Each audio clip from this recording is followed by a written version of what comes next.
Aloha, America. Welcome back to the show. And before we go to the phones here, we're starting to see in the commercial media, second Syrian massacre. They found more dead bodies with the hands tied in execution-style gunfire. Just after they get all the Syrian diplomats out of the country so they can't be interviewed to say, hey, we had nothing to do with it. Isn't it amazing how coincidental? What an amazing coincidence. Just when the voices of sanity and reason are silenced and kicked out, yes, there's another massacre. Okay. People, common sense. After all the negative publicity and push for invasion and bombing, we've already got 3 senators up there saying, we need airstrikes on Syria to punish the government for this atrocity. Why would the Syrian government have done something like that? And by the way, that 100 who were killed the other day were Assad supporters. He's not going to gun down his own people. He's not going to kill children. He's trying to avoid being invaded. He's not going to do something that's stupid. And certainly he's not going to do it twice. Whoever's behind this, and it's either the U.S. or Israel, they really think you're all morons, that you're going to fall for this. And aloha, America. Welcome back to the show here. Another situation with the Ron Paul campaign is that apparently state GOP parties who were caught off guard by the delegate strategy at the state conventions are now trying to basically rewrite the rules so they can go back and basically dequalify or invalidate all of Ron Paul's delegates and say, no. They have to be Romney delegates. They will only be Romney delegates. You're not allowed to have a delegate that actually represents the will of the people. Imagine the chaos if we had a government that was selected by the people. We can't have that. We'd wind up not invading Israel's enemies and not propping up Wall Street. And then freedom and liberty might break out, and it'll just be terrible for everybody. Anyway, so it obviously, as far as I'm concerned, the entire election process has been completely discredited by all these games played by the GOP leadership, all the massive and obvious vote fraud. They're even admitting there's, something like 100,000 voters Democrats got kicked off the voter polls in Florida. It's a repeat of what happened in 2000. They're even finally admitting it. They just won't admit all of it. But the entire electoral process has been discredited. I think anybody who is looking at what's going on objectively is going to say, yeah, the elections here are a joke. They're fake. It's a big fraud. We go into the booth, we push a big red button, and then we come on out, and then the government craps all over us and says, look, this is what you voted for. And yes, we're slapping you in the face, and we're killing your kids, and we're taking all your wealth, but you voted for it. You pushed that button. Now, let's see. Vice presidential contender Rob Portman to meet with Israeli PM and defense minister. So insert sounds of groveling here. Chris Christie is a hit on his Israel trip. Chris Christie's credentials for making the vice presidential shortlist grew this week. New Jersey governor just completed his first swing through Israel, meeting with blah, blah, blah, blah, blah, blah, blah. Indiana Governor Mitch Daniels is spending a week in Israel on a private trip here. Governor Bob McDonnell will meet with Israeli Prime Minister Benjamin Netanyahu during his 2-week trade trip to Israel, which starts on Wednesday. All the guys who want to be vice president under Romney, what's the first thing they do? They trot off to Israel. Because without Israel's permission, they will not be allowed to be the vice president. Could it be any more obvious that Washington, D.C. is a Vichy government? They're not even hiding it. Anybody who's trying to be vice president, go off to Israel. Yes, I will bow before Tel Aviv. I promise I will do everything Israel wants. Please let me be the vice president. Isn't it rather embarrassing to see how quickly people will sell out this entire nation to foreign rule just so they get to live in that antique mansion on the Naval Observatory grounds? It is. It's shameful. It's shameful. Now then, I want to talk a little bit more about Syria because in between all this, they're still trying to fan that birth certificate thing around. But in between that, there was this report that there has been a second massacre inside Syria. They found more bodies with their hands tied, and they were killed execution style. And again, why would Assad have done something that stupid in the first place, let alone repeat it? Basically what it is they're not getting the traction with the first massacre that they wanted to, that people aren't standing up and saying, yes, we support a new war in Syria. because we're all tired and sick of wars. We recognize it's all a lie and a hoax, and we're sick and tired of our kids being blown to bloody bits in wars on Israel's enemies. Enough is enough is enough is enough. So, hey, we'll try again. We'll have a second massacre. That'll get them. No, it's not going to work. Now, BBC issued an apology and a retraction for using a photo from Iraqi atrocities as illustration for a story about this so-called Syrian massacre. And I'm going to read you a direct quote from their article, their apology. Fortunately, such mistakes are very rare. BBC News has a strong track record of using content from non-traditional sources and of stopping numerous examples of incorrect material, making it to air online, but it does not underline, blah, blah, blah. They're going on saying, we don't do this very often. Yeah, you do, actually. Remember back in 2009 during the failed coup d'etat against Ahmadinejad in Iran, the BBC ran a picture, huge picture, showing this huge crowd and saying it was a rally opposing Ahmadinejad. Then we found the same picture uncropped, and it was a rally for Ahmadinejad.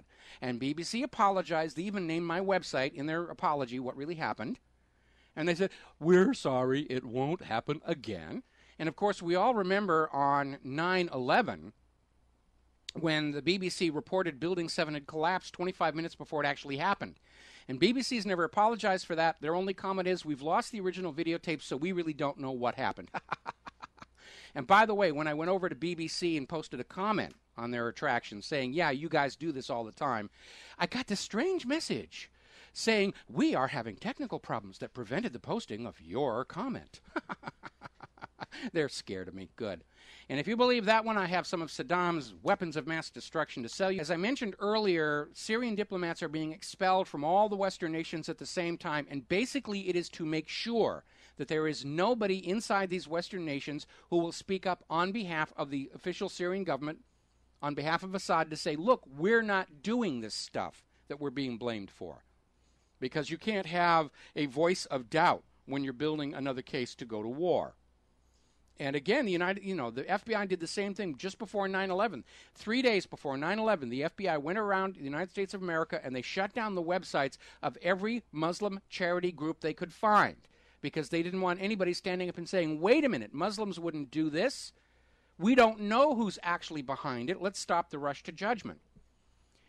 Now, Russia has basically come out. Remember, they were over the weekend, they were saying the White House is going to enlist Russia in the movement to oust Assad, and Russia came back and said no. Putin has refused a meeting with Obama. There's a diplomatic snub for you. And Russia basically has come out. Their Deputy Foreign Minister, Gennady Gatilov, has said, we are categorically against a Syrian intervention. And categorically is diplomatic speak for, you might as well not argue, this is our position and we're not changing it. They are opposed to military intervention or any kind of regime change, and so has China's foreign ministries come out and said exactly the same thing. They're drawing a line in the sand and saying enough of these wars on behalf of Israel. We went along with them up to this point. It's obviously not going to stop. Same mistake that Neville Chamberlain made leading to World War II. Russia has announced they're going to veto any Syrian intervention at the United Nations Security Council. They're a permanent member. They have a veto. And so, not surprisingly, the White House has come out and said, we have decided we're not going to militarily intervene in Syria, but we are going to go on giving bombs and bullets and guns and all this other stuff to the opposition, meaning the overthrow. So they're going for a covert overthrow rather than direct military invasion because Russia and China are both signaling they will come in on the other side. And I would hope that the wise and prudent minds in Washington, D.C., both of them, will understand we cannot win a conventional war against Russia and China because we don't have the 3 M's. We don't have the men, we don't have the money, we don't have the manufacturing. And we're courting nuclear war. If we mix it up with Russia and China, it's going to go nuclear. Because sometime between starting this escalation and final capitulation, the people in Washington, D.C. will start turning those little brass keys for those missiles in the silos. Meanwhile, over in Israel, they're absolutely in a panic to try and keep the propaganda war going on all fronts. The top IDF officer is saying the terrorist threat in Syria could be directed at Israel. No, it wouldn't. Israel's behind the terrorists in Syria. But they're basically trying to say, yes, Syria and Iran and Syria, they're all tied together. They're all in cahoots. They're coming against us. Ehud Barak is basically out there with the comment that the world's inaction in Syria shows we cannot depend on others to protect us. Well, Mr. Barak, you never should have. You're supposed to fight your own wars. Nowhere is it carved in stone, handed down from heaven above, that any other country on earth is obligated to spill their children's blood on behalf of Israel. If Israel has a problem with Iran, go ahead and attack. You've got nuclear weapons. We know you've got them.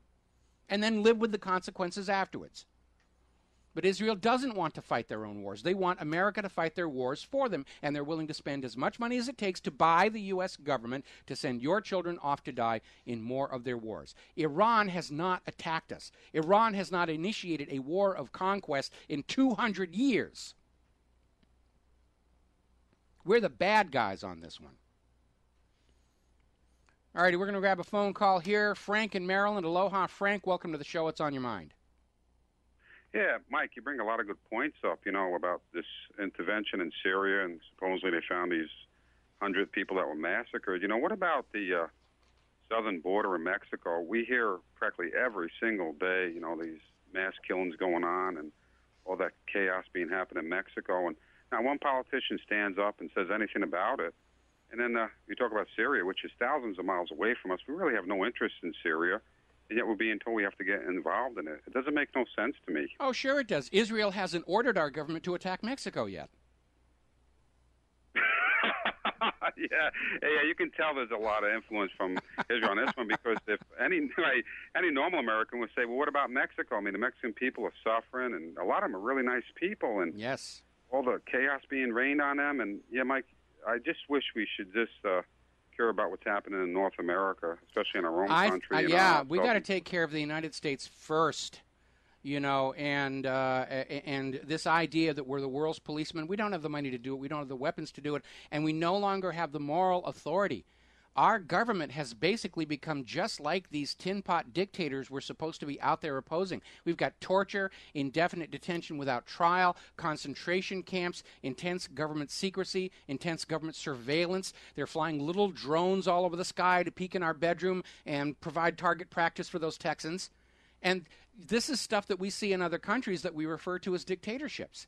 We have completely rigged, phony elections and a corporate media that absolutely does nothing but sell the propaganda, and not very well. That's why their audiences are in decline. You bring up a lot of good points, Mike, and just keep hammering away. Keep up the good work. Doing the best that I can. Thank you so much. Thank you very much. All righty.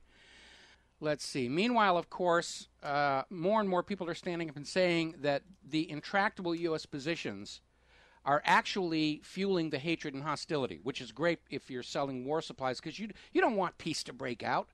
Do something, just keep the war and hostility going. So these U.S. airstrikes are making these other countries angrier at us and more sympathetic to those other nations that are being attacked by the United States. We're literally uniting the entire world against us with these drone strikes.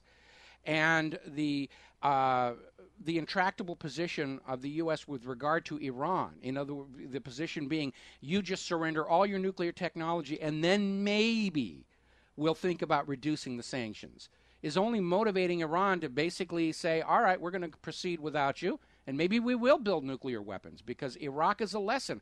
What happens to countries who don't have nuclear weapons? The U.S. comes in and slaughters them and hangs their leadership. I'm looking at the corporate media. They're actually saying, boosting his Veep credentials, possible Romney running mate Portman heads to Israel. It's like we're supposed to just accept that nobody's allowed into high office here in this country without Israel's blessing. They're rubbing your nose in it, people. You've lost your country. Washington, D.C. is a Vichy government. They took your money, gave it to Israel. Israel sent it back to buy the Congress out from under you. Such a deal. Meanwhile, Donald Rumsfeld is out there talking to Newsweek, and basically he's repeating verbatim the Israeli line. Sanctions and diplomacy won't work against Iran. Poor Israel may have no other choice but to attack the Islamic Republic's nuclear facilities. Let them. Let Israel attack Iran. But when all the other nations in the region unite in a counterattack, we, the United States of America, should mind our own business. Because every time we spend America's money and America's children to get Israel out of these self-made crises, it just allows Israel to go out and do it again. Yeah, we can invade another country. Nothing's going to happen to us. Anything goes wrong, the Americans will bail us out. It's like the same idiotic stupidity we're doing with Wall Street. Every time one of these Wall Street money junkies crashes another one of these bubbles or deals, well, we'll make the American people pay for it. And then Wall Street says, great, swell, I can go back and try it again. We have to stop incentivizing failure. We have to stop incentivizing corruption and crime and fiscal recklessness. And most of all, we have to stop incentivizing Israel's wars of conquest. Because we will run out of our children long before Israel runs out of its imperial ambitions. So Rumsfeld is out there saying, yes, we've got to go. You know, remember when McCain was dancing around going, bomb, bomb, bomb, bomb, bomb, Iran? And he thought that was funny as all heck. Anyway. All right, we're going to go to the phones here. Brad in Kentucky. Aloha, Brad. Welcome to the show. What's on your mind? Hey, Mike. Yeah, I wanted to call and offer a strategy for getting someone in office that represents us. Kind of a play on, you know how we've got all these politicians that they run on all the things that we want them to do, but then once they get in office, they do the opposite. Yes. And I think I've mentioned this to you before, is having a stealth candidate, where one that pretends that, you know, he's in favor of the status quo, and you know, the media and everybody supports him and gets behind him, and then once he gets elected, he says, "Psych," and this is what I'm really going to do. And well, I think that was Kennedy's mistake. I think that was John F. Kennedy's mistake because, you know, he came up from an organized crime background. His father was a rum runner. And, you know, he was even more of a womanizer than Bill Clinton. That's why they sent him down to the Pacific to get him out of town, is because he'd gotten into trouble with too many young girls, and he was already, even then, being groomed for a career in public life. And then PT 109 happened, and he was this big hero, and they made a movie about it and everything, and he came on back. And he won the presidency, and I guess there was something about being in that building where he said, you know, I think, you know, this isn't a joke anymore, and this isn't a frat game, and I'm really the president, and maybe I ought to do the job the right way. And he basically turned on a lot of the people who helped him become president. He turned on the organized crime machine that helped him rig the election in Chicago. He said his brother Robert, after organized crime. He certainly turned on the CIA following the Bay of Pigs. And he committed the ultimate crime, which was to sign Executive Order 11110, which undermined the Federal Reserve's control over the American economy. And then, of course, he basically pledged following the Bay of Pigs that he was going to shut down the CIA. So he didn't want to have an organization with that much power that felt it was okay for them to lie to the president and the Congress about what they're doing. And, of course, the CIA and Israel. And, yeah, he didn't want Israel to have nuclear weapons either. That was the other kiss of death. He got too ambitious. He tried to do too much at once. Yeah. And he just angered everybody.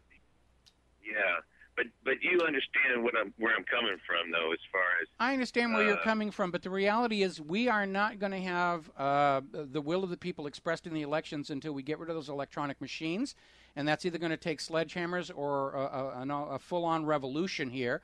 And the reality is, I mean, they're talking about, yeah, nobody's going to run who has not sucked up to Israel. They're right on CNN. They're saying, yeah, he's improving his chances to be vice president by going off to Israel. Now they're talking about all these billionaires who are going to hop onto Romney's campaign and make sure that he wins the election so that they can go on looting the American people at will.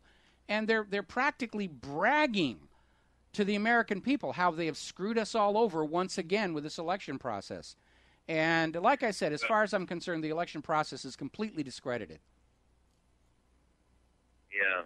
Well, I don't know where do we even begin to go about fixing it? So, just, my only suggestion is to try to beat them at their own game, No, if you're playing the game by the rules they've set up, you're going to lose, because the rules are set up to keep the money junkies in power and keep you in a position of being subordinate. And unfortunately, at this point, the only way out of this mess, we have to stop believing that their rules are real or valid in any way. And we have to say, it's just another smoke and mirrors. It's just another man behind the current pulling the levers that makes the phony terrorists scare us into doing what they want us to do. And we need to understand, in an age of lies, we are ruled by hoaxes and fraud and illusion. And it isn't real, and we are under no obligation to believe that any of this stuff is real. And the instant you stop allowing beliefs to control your thought processes, that's the first step toward being free.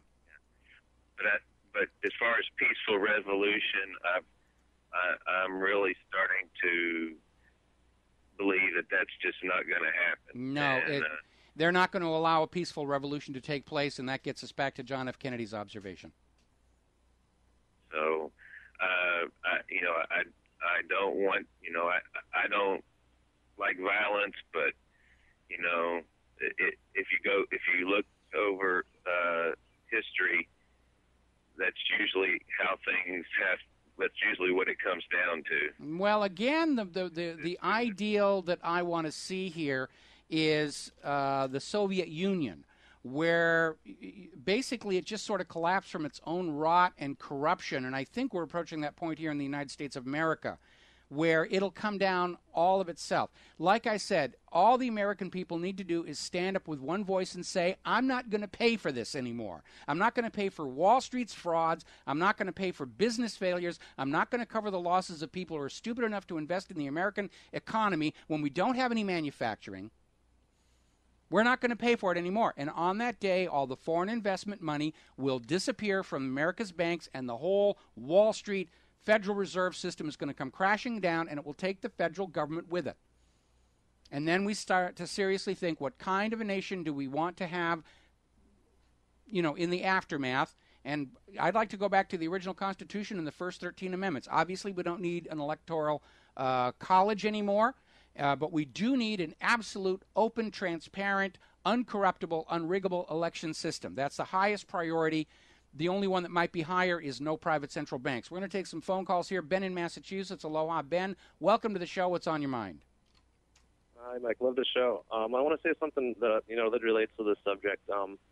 If I could ask you, where do you think in the world, if you could name a country that has a record of peace and prosperity, where would you say? Oh, I don't think there is one. I mean, there are some that have a very good track record. I mean, Iran hasn't invaded anybody in 200 years. They got attacked by Iraq, on behalf of the United States. But, I would have to say that. I'm sorry? Yeah, that's pretty good. I'd say Switzerland, personally. They've had 400 years without a war up there. Yeah, that's because they got all the banking secrecy and the money up there. And yeah, they do.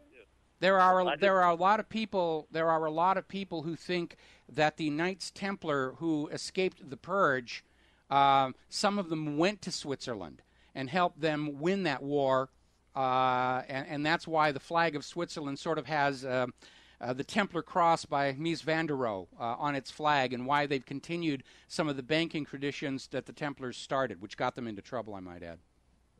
Don't close uphill. Well, I just learned about this recently, about how they do their elections over there. But supposedly, in Switzerland, it only takes a 1.25% of the population. If the parliament passes a law, it only takes 1.25% of the population to sign a petition, and then the government has to hold a referendum on whether the law is valid. And then it goes 50% up or down vote. More than 50% of the population does not support the law; it's vetoed. And they can also propose laws by just having 2.5% sign a petition saying we want this new law. Then there's a referendum held, 50% up or down, and it.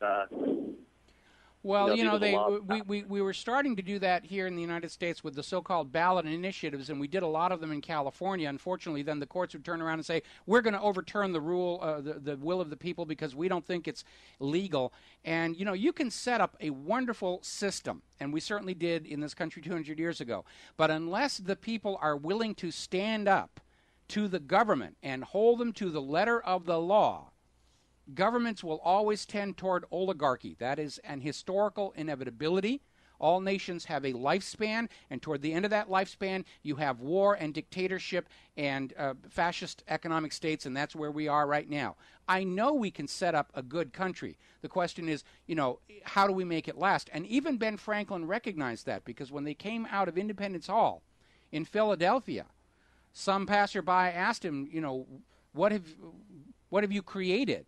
And Ben Franklin said, a republic, if you can keep it. Because Ben Franklin and the Founding Fathers understood that almost immediately the power junkies, the money junkies, the sociopaths would already start to work to undermine what they had built. They knew the bankers from Europe were going to be coming in and try and subvert the United States back into debt slavery. Alexander Hamilton was their lackey, the banker's lackey. That's what led to the friction with Aaron Burr. And Hamilton was out there saying, we got to go into debt. We got to go into debt to Europe's banks. It's the only way we'll ever be seen as an equal among nations. And, of course, Andrew Jackson knew that was completely false. Okay? I guess I talked him to death. In my opinion, I think, in my opinion, the one weakness of the system they set up, though, is this idea of representation. I mean, it doesn't really make much sense if someone's going to represent, all of your opinions, and they can lie about whatever they want and then, do the opposite. That's what I think the Swiss system. When they set up the United States of America, being a legislator was a part-time honorary position only. You didn't make a lot of money from it. And the senators were actually appointed by the state governors. And that's what gave the state governors their influence and control over the federal government. That's how that was originally set up. The House of Representatives represented the ordinary people. It's like the House of Commons in Britain, after which it was modeled. And the senators represented the state's interests. And that was how that was supposed to be. And when the senators became elected positions, that's when the state governors lost their control over the federal government.